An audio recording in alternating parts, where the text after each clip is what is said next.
Специалисты из Коми уже на месте. Сейчас меняют теплосети в квартале Молодежный. Работы выполнены на 70%. Из Ровеньков эксклюзивный материал Дарьи Вологжаниной.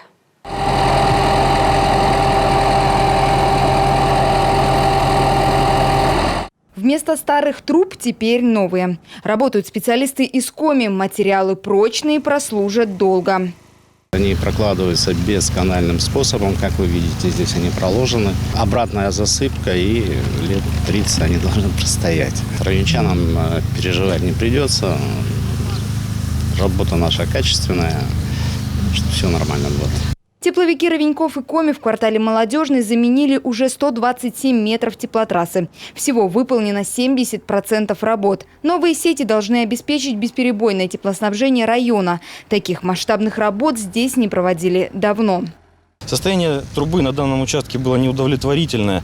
Осложняется еще все тем, что участок тепловой сети проходит под асфальтовым покрытием непосредственно, которое не нарушается, делается методом прокола. Всего в Ровеньках планируют заменить более 4 километров теплотрасс. Идет подготовка к замене теплосетей в квартале Шахтерский. Начаты работы по вскрытию теплосети между кварталом Гагарина и кварталом Шахтинский, перемычка на 400 миллиметров. Вот эти основные работы сейчас проходят и идут.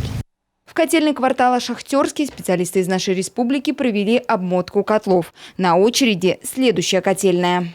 Котлы у нас, помимо тех ремонтных работ, которые мы осуществляем своими собственными силами управления Ровеньки тепло, еще жаротрубная часть будет меняться совместно с Республикой Коми. Подготовка Ровеньков к осенне-зимнему сезону идет по плану. Работы завершат до конца сентября. Дарья Вологжанина, Галина Гончаренко, Михаил Лисишин, Ровеньки, Юрган при содействии телеканала «Родной».